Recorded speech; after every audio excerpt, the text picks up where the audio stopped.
ಬಿಜೆಪಿಗೆ ಅಸ್ತ್ರವಾಗಿದೆ ವಾಲ್ಮೀಕಿ ಅಭಿವೃದ್ಧಿ ನಿಗಮದ ಈ ಹಗರಣ. ಪ್ರಕರಣ ಮುಚ್ಚಾಕೋದಕ್ಕೆ ಸರ್ಕಾರ ಪ್ರಯತ್ನಿಸ್ತಾ ಇದೆ ಅಂತ ಆರೋಪಿಸಿದ್ದಾರೆ ಆರ್ ಅಶೋಕ್. ಏಷ್ಯಾನೆಟ್ ಸುವರ್ಣ ನ್ಯೂಸ್ ಜೊತೆ ಮಾತನಾಡಿದ್ರು ಆರ್ ಅಶೋಕ್.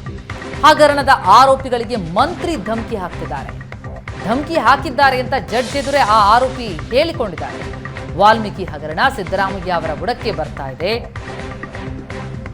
ಹಗರಣದ ವಿರುದ್ಧ ತನಿಖೆ ಸಮರ್ಪಕವಾಗಿ ಆಗಬೇಕು ಅಂತ ಆಗ್ರಹಿಸಿ ಪ್ರಕರಣ ಮುಚ್ಚಾಕೋದಕ್ಕೆ ಸರ್ಕಾರ ಪ್ರಯತ್ನಿಸ್ತಾ ಇದೆ ಅಂತ ಆರ್ ಅಶೋಕ್ ಆರೋಪಿಸಿದ್ದಾರೆ. ಈ ನಿಗಮ ಮಂಡಲದಲ್ಲಿ ಬಹಳಷ್ಟು ಅಕ್ರಮ ನಡೆದಿದೆ ಎನ್ನುವಂಥ ಆರೋಪದಲ್ಲಿ ಈಗ ಆಲ್ರೆಡಿ ಸಚಿವರಿಗೆ ತಲೆದಂಡ ಆಗಿರ್ತಕ್ಕಂಥದ್ದು. ಇದರ ನಡುವೆ ಈಗ ಆರೋಪಿ ಒಂದು ಗಂಭೀರವಾಗಿ ಆರೋಪವನ್ನು ಮಾಡಿರ್ತಕ್ಕಂಥದ್ದು. ಅಂದರೆ CID ರಾಜ್ಯ ಸರ್ಕಾರದ ರಕ್ಷಣೆ ಮಾಡ್ತಾ ಇದೆ ಎನ್ನುವಂಥ ಆರೋಪವನ್ನು ಮಾಡ್ತಾ ಇದ್ದಾರೆ. ಇದ್ರ ಬಗ್ಗೆ ಮಾತಾಡೋದಕ್ಕೆ ವಿಪಕ್ಷ ನಾಯಕ ಆರ್ ಅಶೋಕ್ ಅವರು ನಮ್ಮ ಜೊತೆ ಇದ್ದಾರೆ. ಸರ್, ಈಗ ವಾಲ್ಮೀಕಿ ನಿಗಮ ಮಂಡಳದಲ್ಲಿ ಅವ್ಯವಹಾರದ ಕುರಿತು ಪ್ರಮುಖ A13 ಆರೋಪಿ ಒಂದು ಆರೋಪ ಮಾಡಿದ್ದಾರೆ ಸರ್. ಅಂದರೆ CIDನೇ ರಾಜ್ಯ ಸರ್ಕಾರ ಪರವಾಗಿ ನಿಂತಿದೆ ಅಂತೇಳಿ ಮನವಿ ಸಲ್ಲಿಸಿದ್ದಾರೆ ಕೋರ್ಟ್ಗೆ. ಇಲ್ಲ, ಅವರು ನನಗೆ ಗೊತ್ತಿರೋ ಪ್ರಕಾರ ಮಂತ್ರಿ ನನಗೆ ಧಮಕಿ ಹಾಕಿದ್ದಾರೆ, ಮತ್ತು ನನ್ನ ಇಡೀ ಕುಟುಂಬಕ್ಕೆ ಸರ್ವನಾಶ ಮಾಡ್ತೀನಿ ಅಂತ ಧಮಕಿ ಹಾಕಿದ್ದಾರೆ ಅಂತ ಅವರು ಜಡ್ಜ್ ಮುಂದೆ ಹೇಳಿದ್ದಾರೆ ಅನ್ನೋದು ಕೂಡ ನನಗೆ ಮಾಹಿತಿ ಇದೆ.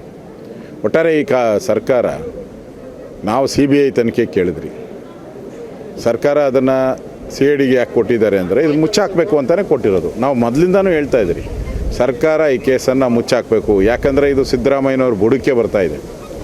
ಯಾಕಂದ್ರೆ 187 ಕೋಟಿ ಒಬ್ಬ ಮಂತ್ರಿ ಇಷ್ಟೊಂದು ನುಂಗಕ್ಕಾಗಲ್ಲ, ಸಾಧ್ಯ ಇಲ್ಲ.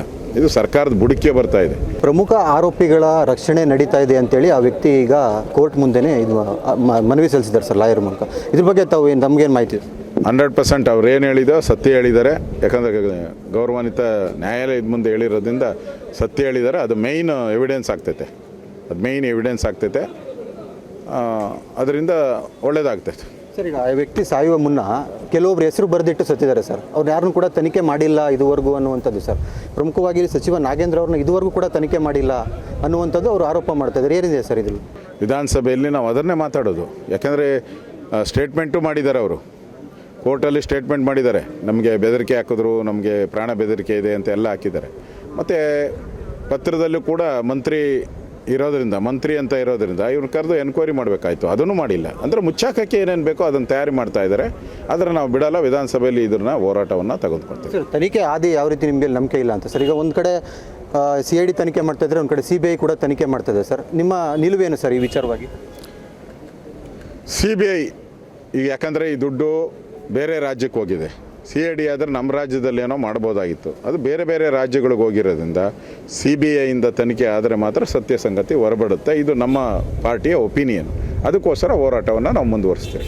ಸರ್, ಇನ್ನೊಂದು ಪ್ರಮುಖ ಆರೋಪ ಏನು ಅಂದರೆ ನನಗೆ ಜೀವ ಬೆದರಿಕೆ CID ಅಧಿಕಾರಿಗಳೇ ಮಾಡ್ತಾ ಇದ್ದಾರೆ, ಮತ್ತು ಕೆಲವೊಂದು ಸೈನ್ ಮಾಡಿಸ್ಕೊಂಡಿದ್ದಾರೆ, ಆ ಸೈನ್ ಏನು ಅಂತ ಗೊತ್ತಿಲ್ಲ ಅನ್ನುವಂಥದ್ದನ್ನು ಸಹ ಹೇಳ್ತಾ ಇದ್ದಾರೆ ಸರ್. ಇದ್ರ ಬಗ್ಗೆ ಇದು ಸ್ಪಷ್ಟವಾಗಿ ಕಾನೂನನ್ನು ಉಲ್ಲಂಘನೆ, ಕೊನೆಗೆ ಅಲ್ಟಿಮೇಟಾಗಿ ಪೊಲೀಸರ ಮೇಲೇ ಬರುವಂಥ ಸ್ಥಿತಿ ಆಗುತ್ತೆ.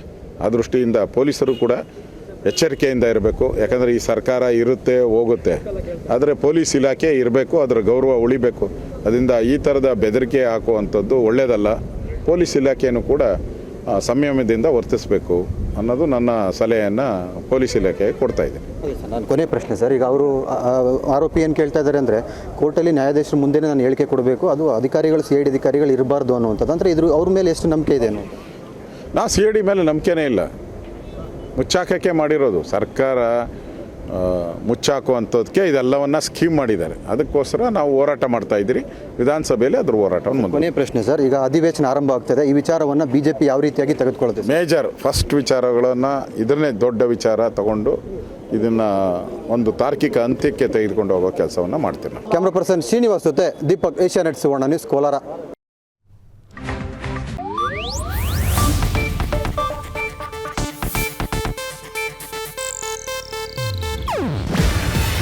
ಇದು ಏಷ್ಯಾನೆಟ್ ನ್ಯೂಸ್ ನೆಟ್ವರ್ಕ್ ಪ್ರಸ್ತುತಿ. ನೀವು ನೋಡ್ತಿದ್ದೀರಾ ಏಷ್ಯಾನೆಟ್ ಸುವರ್ಣ ನ್ಯೂಸ್.